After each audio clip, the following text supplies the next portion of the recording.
ದುರ್ಗಾದವ್ರ ವಿಷಯವಾಗಿ ಮಾತನಾಡಿದ್ದಾರೆ. ಶಾಂತ ರೀತಿಯಾಗಿ ಇದನ್ನು ಕೇಳಿಸಿಕೊಳ್ಬೇಕು. ಇವತ್ತಿನ ಈ ಕಾರ್ಯಕ್ರಮ ಯಶಸ್ವಿಯಾಗಿ ನಡೆಸಿದ್ರಿಂದ ತಮಗೆಲ್ಲರಿಗೂ ಧನ್ಯವಾದ. ಈಗ ಗೋಮಾಟೆ ಅವರಿಂದ ದುರ್ಗಾದವ್ರ ವಿಷಯವಾಗಿ ಮಾತನಾಡಲಿದ್ದಾರೆ. ಶಾಂತ ರೀತಿಯಾಗಿ ಕೇಳಬೇಕು. ಯಾರು ತಮ್ಮಲ್ಲಿ ಡಿಸ್ಕಷನ್ ಮಾಡಬಾರ್ದು. ದಯವಿಟ್ಟು ಒಂದು ಘೋಷಣೆ ಬೋಲೋ ಭಾರತ್ ಮಾತಾ ಕಿ ಶಾಂತ್.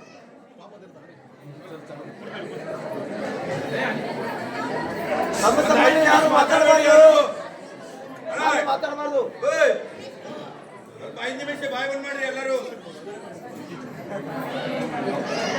ಶಾಂತವಾಗಿ ಎಲ್ಲರೂ.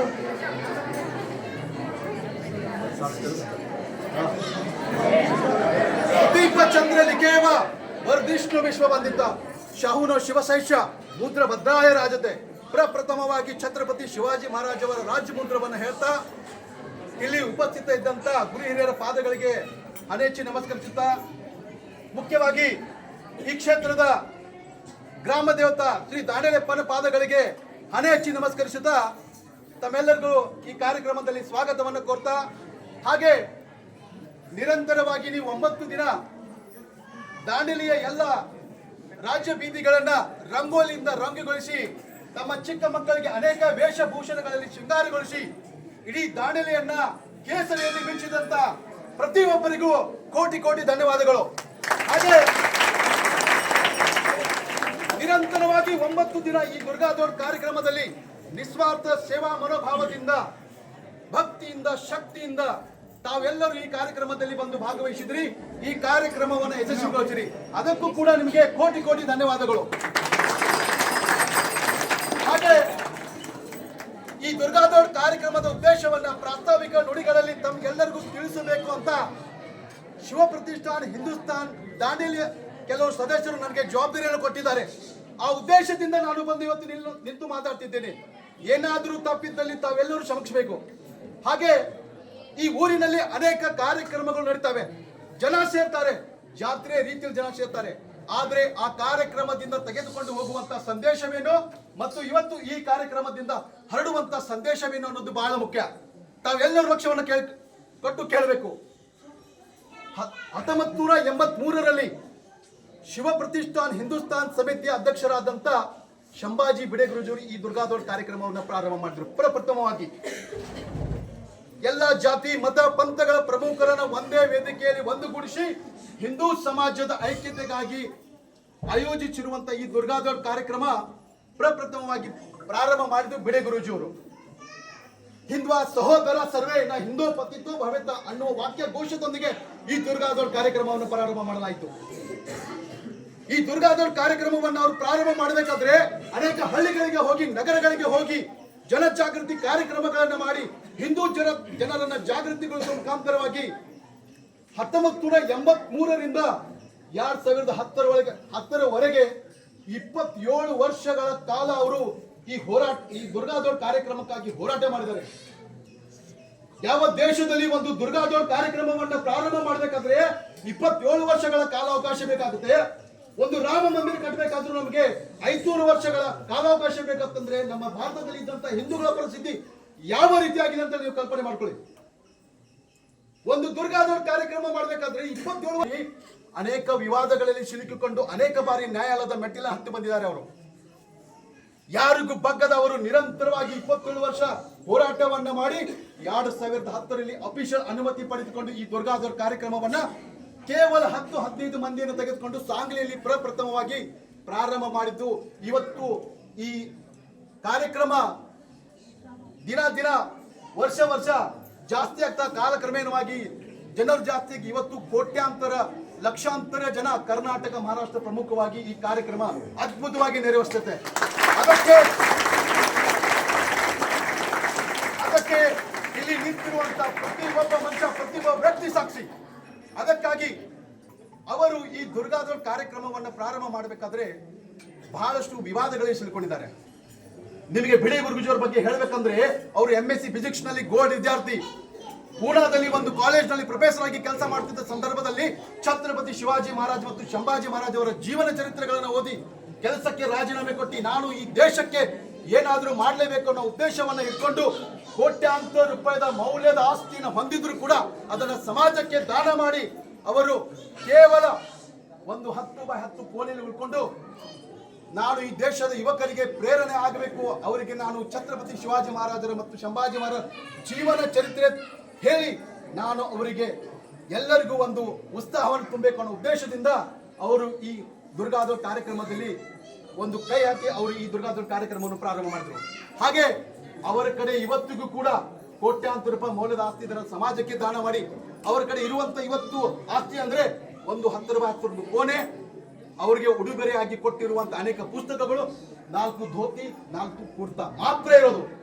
ಕೋಟ್ಯಾಂತರ ರೂಪಾಯಿ ಮೌಲ್ಯದ ಆಸ್ತಿ ಇದ್ರು ಏನ್ ಬೇಕಾದ್ರೂ ಮಾಡಬಹುದಾಗಿತ್ತು. ಕೋಟ್ಯಾಂತರ ರೂಪಾಯಿ ಲಕ್ಷ ಗಟ್ಟಲೆ ಪಗಾರ ಇತ್ತು ಅವ್ರ ಕಡೆ. ಅವರು ಎಲ್ಲವನ್ನ ಬಿಟ್ಟು ಈ ಸಮಾಜಕ್ಕಾಗಿ ತಮ್ಮ ಇಡೀ ಜೀವನವನ್ನು ಸಮರ್ಪಿಸಿದ್ದಾರೆ. ಹಾಗೆ ಯಾವ ಛತ್ರಪತಿ ಶಿವಾಜಿ ಮಹಾರಾಜರು 350 ಗಡಕೋಟೆಗಳನ್ನ ಗೆದ್ದು ನಮ್ಮ ಯುದ್ಧಗಳನ್ನ ಮಾಡಿ ನಮ್ಮ ಹಿಂದೂ ಧರ್ಮ ಉಳಿಸಿದಾರೋ ಆ ಗಡಕೋಟೆಗಳ ರಾಜ್ಯ ಮಾರ್ಗಗಳು ಎಷ್ಟು ಇದಾವೆ ಆ ಮಾರ್ಗಗಳಿಂದ ಹೋಗಿ ಪಾದಯಾತ್ರೆ ಮಾಡಿ ಛತ್ರಪತಿ ಶಿವಾಜಿ ಮಹಾರಾಜರಿಗೆ ಪ್ರತಿಯೊಂದು ಇತಿಹಾಸ ಈ ದೇಶದಲ್ಲಿ ಇದ್ದಂತ ಪ್ರತಿಯೊಬ್ಬ ಯುವಕರಿಗೂ ತಿಳಿಬೇಕು ಅನ್ನೋ ಉದ್ದೇಶದಿಂದ ಅವರು ಪ್ರತಿ ವರ್ಷ ಮುಹಿಮ ನಡೆಸ್ತಾರೆ. ಇಲ್ಲಿ ಅನೇಕರು ಆ ಮುಹಿಮ್ನಲ್ಲಿ ಭಾಗವಹಿಸಿದ್ರೆ ಅವರಿಗೆ ಕೇಳಿ ಮುಹಿಮ್ ಅಂದ್ರೆ ಏನು ಅಂತ ಗೊತ್ತಾಗುತ್ತೆ. ಅಂತ ಅನೇಕ ಕಾರ್ಯಗಳನ್ನ ಬೇಡೆ ಗುರೂಜಿ ಪ್ರಾರಂಭ ಮಾಡಿದ್ದಾರೆ.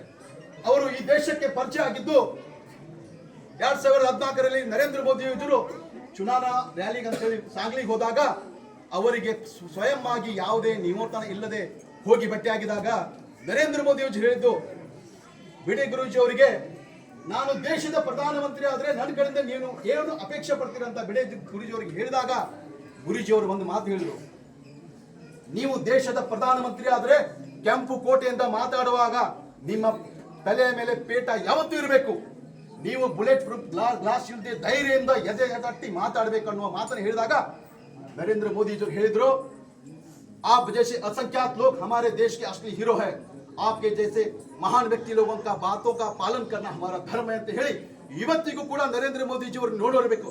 ಕೆಂಪು ಕೋಟೆಯಿಂದ ಮಾತನಾಡುವಾಗ ಅವರ ತಲೆ ಮೇಲೆ ಪೇಟ ಇರುತ್ತದೆ, ಬುಲೆಟ್ ಪ್ರೂಫ್ ಗ್ಲಾಸ್ ಇಲ್ಲದೆ ಅವರು ಮಾತಾಡ್ತಾರೆ. ಅವರ ಮಾತು ಇವತ್ತಿಗೂ ಕೂಡ ಅನುಸರಿಸ್ತಾರೆ. ಅಂದ್ರೆ ಬಿಡೆ ಗುರೂಜಿ ಅವರ ಮಹತ್ವ ಅಥವಾ ಬಿಡೆ ಗುರೂಜಿ ಬಗ್ಗೆ ನೀವು ಇದರ ಮೇಲೆ ತಿಳ್ಕೊಳ್ಳೋರು ಹೆಂಗಿರ್ಬೇಕಂತ ಅವ್ರ ಬಗ್ಗೆ ಹೇಳಿದ್ರೆ ಇನ್ನೂ ಬಹಳಷ್ಟು ಇದೆ. ಆದ್ರೆ ಈ ದುರ್ಗಾದೋರ್ ಕಾರ್ಯಕ್ರಮವನ್ನ ಯಾಕೆ ಪ್ರಾರಂಭ ಮಾಡಿರಬಹುದು ಅಂತ ನಿಮ್ಮಲ್ಲಿ ಕೆಲವರು ಪ್ರಶ್ನೆ ಇರಬಹುದು, ಕೆಲವರು ಗೊತ್ತಿರಬೇಕು. ನಾನು ತಿಳಿದಷ್ಟು ಹೇಳೋಕೆ ಪ್ರಯತ್ನ ಮಾಡ್ತೀನಿ. ಅದಕ್ಕಿಂತ ಮೊದಲು ನಾವು ಸ್ವಲ್ಪ ನಮ್ಮ ಭಾರತ ದೇಶದ ಇತಿಹಾಸವನ್ನು ನೋಡಬೇಕಾಗುತ್ತೆ. ವಿಷ್ಣು ಪುರಾಣದಲ್ಲಿ ಹೇಳಿದ ಪ್ರಕಾರ ಉತ್ತರ ಮಿತ ಸಮುದ್ರಶ್ಯ ಹಿಮಾಲಯ ಚೈವ ದಕ್ಷಿಣಂ ವರ್ಷಂ ತತ ಭಾರತಂ ನಾಮ ಭಾರತೀಯತ ಸಂತತಿ. ಉತ್ತರದಲ್ಲಿ ಉದ್ಕೊಂಡ ಹಿಮಾಲಯ, ದಕ್ಷಿಣದಲ್ಲಿ ಅಗಾಧ ಸರದಿ, ಮೇಲೆ ಕಿರೀಟ ಪ್ರಯಾಗವಂತ, ಕೆಳಗೆ ನೀಲ ಜಲ ಸಂಧಿ ಸ್ಪರ್ಶ. ತನ್ನ ಮಧ್ಯೆ ಬೆಳಗುತ್ತಿರುವ ರಾಷ್ಟ್ರ ಯಾವುದು ಅಂತ ಕೇಳಿದರೆ ನಮ್ಮ ಭಾರತ ವರ್ಷ. ಈ ಭಾರತ ದೇಶದಲ್ಲಿ ಜೀವಿಸುತ್ತಿರುವ ಪ್ರತಿಯೊಂದು ಜೀವಿ ಕೂಡ ಭಾರತೀಯ ಅಂತ ಈ ಶ್ಲೋಕ ಹೇಳ್ತದೆ. ಈ ಭಾರತ ದೇಶವನ್ನ ಇತಿಹಾಸವನ್ನು ನೀವು ನೋಡೋದಾದ್ರೆ सिंधु घाटी में जन्मी थी एक सभ्यता जो परिपंथी थी, वैदिक युग में वेदों पहले एक संस्कृत में संस्कृत जन्मी थी, सनातनों की धरती थी, जैन और बुद्धों की जननी भी, चाणक्य नीति की जन्मभूमि नालंद में विद्या बनती थी, बुद्ध थे और महावीर भी, चंद्रगुप्त का अतीत भी, सैकड़ों ने है पल्लव ने मंदिरों की भरी कई नींव भी, गुप्तों का स्वर्ण युग था महान सत्तावाहन से शुंगा कुछ पल्लव नंदा मौर्यान तुम्बा पंबा पंडापन पंड्याचाल रजपुताना ठाडबाट शंकराचार्य का ज्ञान पाठ रहे पृथ्वीराज शीशान पान, जो हार गए नहीं रहा हार मान, छोड़ा इतिहास पे लूटा गोरी तैमूर ने भर के फिर भी नहीं हिलतांगे, अब्दुल गफ्फार फिर अली खान वंशज है हम खुदी राम के, गंगाधर तिलक भगत सिंह जी चले हम बिपिन पाल के, है गर्व में इसी बात में. ಇದು ನಮ್ಮ ಭಾರತ ದೇಶದ ಇತಿಹಾಸ. ಈ ಭಾರತ ದೇಶದ ಇತಿಹಾಸದಲ್ಲಿ 16ನೇ ಶತಮಾನ ಬಂದಂತೆ ನಮ್ಮ ಭಾರತ ದೇಶವನ್ನು ವಿದೇಶಿ ನರರಾಕ್ಷಸರು ಆವರಿಸಿಕೊಂಡು ಉತ್ತರದಲ್ಲಿ ಮೊಘಲ್ ಶಾಹಿ, ದಕ್ಷಿಣದಲ್ಲಿ ಆದಿಲ್ ಶಾಹಿ, ಅದರ ಆಚೆ ಈಚೆ ನಿಜಾಂ ಶಾಹಿ, ಇಮಾಮ್ ಶಾಹಿ, ಪರದ ಶಾಹಿ, ಕುತುಬ್ ಶಾಹಿ, ಅಯೋಧ್ಯದಲ್ಲಿ ನವಾಬ, ಬಂಗಾಳದಲ್ಲಿ ನವಾಬ, ತಮಿಳುನಾಡಿನ ಫ್ರೆಂಚರು, ಗೋವಾದಲ್ಲಿ ಪೋರ್ಚುಗೀಸರು, ಸೂರತ್ನಲ್ಲಿ ಬ್ರಿಟಿಷರು, ಅದರ ಪಕ್ಕದಲ್ಲಿ ಡಚ್ಚರು ಆಧುನಿಕ ಯುರೋಪಿಯನ್ ತೋಪುಗಳನ್ನು ತೆಗೆದುಕೊಂಡು ತಾಯಿ ಭಾರತಾಂಬೆಯ ಮಾಂಗಲ್ಯವನ್ನು ಭಗ್ನ ಮಾಡಲಿಕ್ಕೆ ಸಿದ್ಧವಾಗಿ ನಿಂತಿದ್ದು.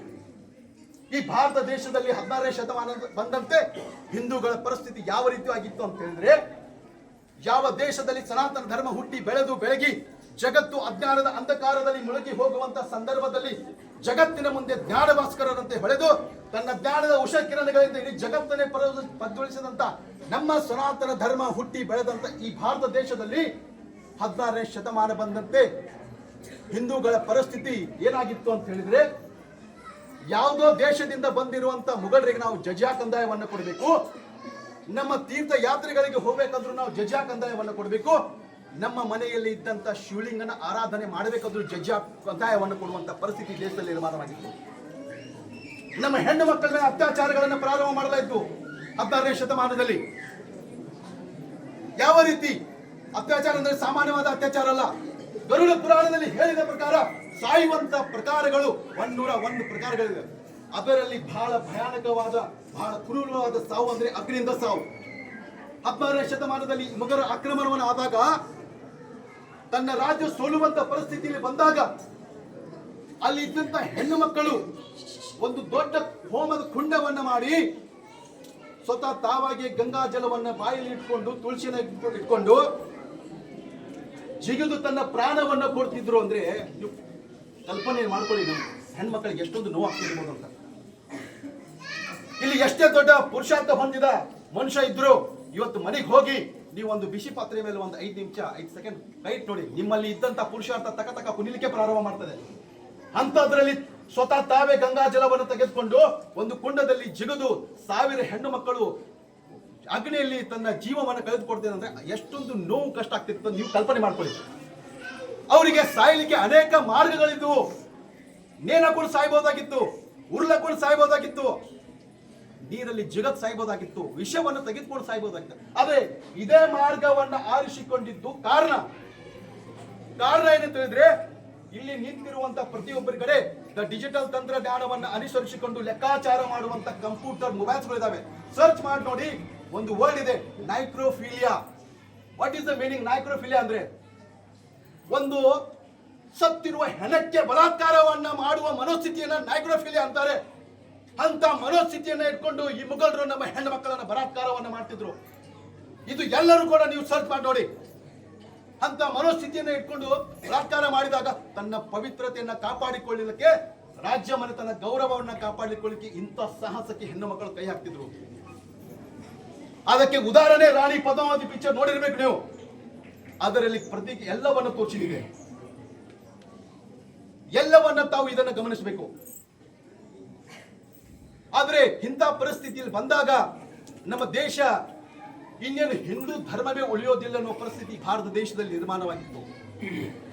ಅನೇಕ ರಾಜ್ಯರು ಮುಘಲರ ಗುಲಾಮಗಿರಿಯನ್ನ ಮಾಡ್ತಿದ್ದ ಕಾಲಖಂಡದಲ್ಲಿ ಯಾರು ಈ ದೇಶದಲ್ಲಿ ಹಿಂದೂ ಆಗಿ ಉಳಿಯೋದಿಲ್ಲ ಅನ್ನೋ ಪರಿಸ್ಥಿತಿ ನಿರ್ಮಾಣ ಆದಾಗ ನಮ್ಮ ಪರಿಸ್ಥಿತಿ ಏನು ಅಂತ ಹೇಳಿ ಎಲ್ಲರೂ ಯೋಚನೆ ಮಾಡುವಾಗ ಕೆಲವರು ಮತಾಂತರಗೊಳ್ಳಲಿಕ್ಕೆ ಪ್ರಾರಂಭ ಮಾಡಿದ್ರು.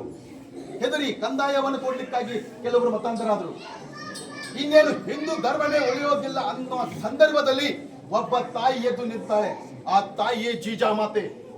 ಇದೇ ದಸರಾದ ಸಂದರ್ಭದಲ್ಲಿ ಗರ್ಭದಲ್ಲಿ ಇದ್ದಾಗ ಜೀಜಾಮಾತೆ 9 ದಿನ ನಿರಂತರವಾಗಿ ದುರ್ಗಾ ಮಾತೆಯ ನವದುರ್ಗೆಯರ ವ್ರತವನ್ನ ಮಾಡಿ ಬ್ರಹ್ಮ ಮುಹೂರ್ತದಲ್ಲಿ 5 ಗಂಟೆಗೆ ಎದ್ದು ಕಾಲಿನಲ್ಲಿ ಚಪ್ಪಲಿ ಇಲ್ಲದೆ, ನೀರು ಊಟ ಇಲ್ಲದೆ ನಗರಗಳ ದೇವಸ್ಥಾನಗಳಿಗೆ ಹೋಗಿ ಪ್ರಾರ್ಥನೆ ಪೂಜೆಗಳನ್ನ ಮಾಡಿ 10ನೇ ದಿನದಂದು ಒಂದು ವರ ಬೇಡ್ಕೊತಾರೆ. ನನಗಾಗಿ ಅಲ್ಲದೆ ಈ ದೇಶಕ್ಕಾಗಿ, ಈ ಸಮಾಜಕ್ಕಾಗಿ, ನಮ್ಮ ಹಿಂದೂ ಧರ್ಮಕ್ಕಾಗಿ, ನಮ್ಮ ಸನಾತನ ಧರ್ಮಕ್ಕಾಗಿ, ನಮ್ಮ ಹೆಣ್ಣು ಮಕ್ಕಳ ರಕ್ಷಣೆಗಾಗಿ ಈ ಮುಘಲರನ್ನ ಒದ್ದು ಓಡಿಸಲಿಕ್ಕೆ ಹೇಗೆ ನೀನು ದೇವಲೋಕದ ಮೇಲೆ ಸಂಕಷ್ಟ ಬಂದಾಗ ಮಹಿಷಾಸುರನ ಸಂಹಾರ ಮಾಡಲಿಕ್ಕೆ ಅವತಾರವನ್ನು ತಾಳಿ ಬಂದಿದೆಯೋ, ಅಂತ ಅವತಾರ ಪುರುಷ ನನ್ನ ಹೊಟ್ಟೆಯಿಂದ ಜನ್ಮವನ್ನ ತಾಳಬೇಕು ಅಂತ ಹೇಳಿ ಅವರು ವರವನ್ನ ಬೇಡ್ಕೊಂಡಿದ್ದಾಗ ಅದರ ಕೆಲವೇ ದಿನಗಳಲ್ಲಿ ಶಿವನೇರಿಯ ಕೋಟೆ ಮೇಲೆ ಒಂದು ಮುಗುಳ್ನಗೆ ಕೇಳಿ ಬಂತು.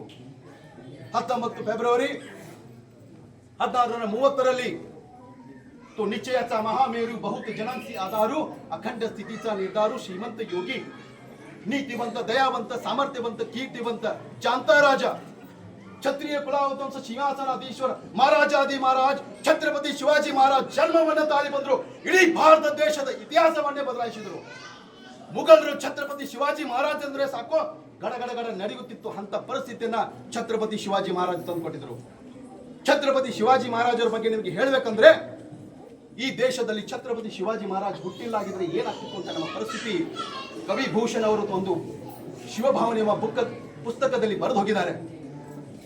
कुंभकर्ण असर अवतारी औरंगजेब काशी प्रयाग में दुआही पेरी रखी तोड़ डाले देवी देव शहर मालों के लाखों मुसलमान किए माला तोड़ी सबकी काशी करबला होती मथुरा मदीना होती अगर ಶಿವಾಜಿ ನಾ ಹೋತೆ तो यहाँ सबकी सुन्नत होती ಅಂತ ಈ ಒಂದು ವಾಕ್ಯ ಸಾಕು. ಇವತ್ತಿಗೂ ಕೂಡ ನಮ್ಮ ದೇವಸ್ಥಾನಗಳಲ್ಲಿ ದೇವರು ಕಲಶಗಳು ಸುರಕ್ಷಿತವಾಗಿದೆ, ಈ ಭಗವಾ ಧ್ವಜ ಸುರಕ್ಷಿತವಾಗಿದೆ, ನಮ್ಮ ಹಣೆ ಮೇಲೆ ತಿಲಕಗಳು ಸುರಕ್ಷಿತವಾಗಿದೆ ಅಂದರೆ ಅದಕ್ಕೆ ಕಾರಣ ಛತ್ರಪತಿ ಶಿವಾಜಿ ಮಹಾರಾಜರು ಮತ್ತು ಸಂಭಾಜಿ ಮಹಾರಾಜರು. ಇದನ್ನ ಯಾವತ್ತೂ ಯಾರು ಮರಿಬಾರ್ದು. ಇದು ಪ್ರತಿಯೊಬ್ಬರು ತಿಳ್ಕೋಬೇಕು. ಆದ್ರೆ ಅಂತ ಪರಿಸ್ಥಿತಿ ಇದ್ದಾಗ ನಮ್ಮ ಧರ್ಮ ಯಾವ ಸಂಕಷ್ಟದಲ್ಲಿದ್ದಾಗ ಜೀಜಾಮಾತೆ ನಮ್ಮನ್ನ ಶಿವಾಜಿ ಮಹಾರಾಜ್ ತಂದು ಕೊಟ್ಟಿದ್ರು. ಈಗಲೂ ಕೂಡ ಈ ಭಾರತ ದೇಶದಲ್ಲಿ ಅನೇಕ ಸಂಚುಗಳು ನಡೀತಿದ್ದಾವೆ. ಈ ದೇಶವನ್ನ 2047 ಇಸ್ಲಾಮಿಕ್ ಕಂಟ್ರಿ ಮಾಡ್ಬೇಕಂತ ಕೆಲವರು ಕುಂತಿದ್ದಾರೆ. ಇನ್ನು ಕೆಲವೊಬ್ರು ಮತಾಂತರಗೊಳಿಸ್ತಿದ್ದಾರೆ, ಹಿಂದೂ ಮಂದಿಗೆ ತಲೆ ಕೆಡಿಸಿ ಮತಾಂತರಗೊಳಿಸುವಂತ ಕೆಲಸಗಳು ಮಾಡ್ತಿದ್ದಾವೆ. ಇನ್ನು ಕೆಲವರು ಗಜ್ವಾಯ ಹಿಂದ್ ಮಾಡ್ತೀವಿ ಅಂತ ಹೇಳ್ತಿದ್ದಾರೆ. ಹೀಗೆ ಆದ್ರೆ ನಮ್ಮ ಹಿಂದೂಗಳ ಪರಿಸ್ಥಿತಿ ಏನಂತೇಳಿ ಕೆಲವೊಬ್ಬ ಮಹಾನ್ ವ್ಯಕ್ತಿಗಳಿಗೆ ಅನಿಸಿದಾಗ ಅದರಲ್ಲಿ ಒಬ್ರು ಬಿಡೆ ಗುರುಜು. ಯಾವ ಸಂದರ್ಭದಲ್ಲಿ ನಮ್ಮ ದೇಶದ ಮೇಲೆ ಸಂಕಷ್ಟ ಬಂದಾಗ ಜೀಜಾಮಾತಾ ನಮಗೆ ಶಿವಾಜಿ ಮಹಾರಾಜರನ್ನು ತಂದುಕೊಟ್ಟು ಈ ಎಲ್ಲ ಧರ್ಮವನ್ನು ಉಳಿಸಿದ್ರು, ಹಾಗೆ ಕೂಡ ನಾವು ಕೂಡ ನಮ್ಮ ಧರ್ಮವನ್ನು ಉಳಿಸಲಿಕ್ಕಾಗಿ ನಾವು ಹಿಂದೂಗಳ ಎಲ್ಲರೂ ಒಂದಾಗ್ಲಿಕ್ಕಾಗಿ ಬ್ರಹ್ಮ ಮುಹೂರ್ತದಲ್ಲಿ ಅದೇ ಬ್ರಹ್ಮ ಮುಹೂರ್ತದಲ್ಲಿ ಕಾಲಿನಲ್ಲಿ ಚಪ್ಪಲಿ ನೀರು ಊಟ ಇಲ್ಲದೆ ನಾವು ಎಲ್ಲ ಹಿಂದೂಗಳು ಒಂದು ಅಂತ ತೋರಿಸಿಕೊಳ್ಳಿಕ್ಕೆ ಈ ದುರ್ಗಾದವ್ರ ಕಾರ್ಯಕ್ರಮ ಇದು ಎಲ್ಲ ನೆನಪಿರ್ಬೇಕು. ಹಾಗೆ ಇನ್ನು ಕೆಲವೊಬ್ರು ಕೇಳ್ತಾರೆ ದುರ್ಗಾ ಮಾತಾದವ್ರು ಅಂದ್ರೆ ದುರ್ಗಾ ಹೊಡ್ತಾಳ ಅಂತ. ದುರ್ಗೆ ಹೊಡಂಗಿಲ್ಲ. ಬಹಳ ಸ್ಪಷ್ಟವಾಗಿ ತಿಳ್ಕೊಳ್ಳಿ. ಹಿಂದೂ ಸಮರ್ಪಣಾ ಭಾವದಿಂದ ಹಗಲು ಇರುಳು ದುಡಿಯುವ ಒಬ್ಬ ಸೈನಿಕನಾಗಿ ನಮ್ಮ ಸನಾತನ ಧರ್ಮದ ಪ್ರತೀಕವಾದ ಕೇಸರಿ ಬಾವುಟವನ್ನು ಹಿಡಿದುಕೊಂಡು ಅದರ ನಾಲ್ಕು ಸುತ್ತಿನಲ್ಲಿ ಆವರಿಸಿಕೊಂಡು ಆಯುಧವನ್ನು ಹಿಡಿದುಕೊಂಡು ರಾಜ್ಯ ಬೀದಿಗಳಲ್ಲಿ ಪಥಸಂಚಲನವನ್ನು ಮಾಡಿ ಇಡೀ ಸಮಾಜಕ್ಕೆ ಧೈರ್ಯವನ್ನು ತುಂಬುತ್ತಾ ಸ್ವಾಭಿಮಾನದಿಂದ ಸ್ವಾವಲಂಬಿಗಳಾಗಿ ಸರ್ವತೋಭದ್ರವಾದ ಒಂದು ರಾಷ್ಟ್ರವನ್ನು ಕಟ್ಟುವಂತ ಸಂಕಲ್ಪದ ಜೊತೆಗೆ ಬದುಕಬೇಕು. ಭವಿಷ್ಯದಲ್ಲಿ ಒಂದು ಸ್ಪಷ್ಟವಾದ ಕನಸನಾಥ ಹೊಂದಿರಬೇಕು, ಅದು ಹಿಂದೂ ರಾಷ್ಟ್ರ. ಈ ಉದ್ದೇಶವೇ ಈ ದುರ್ಗಾದೌಡ್ ಕಾರ್ಯಕ್ರಮ.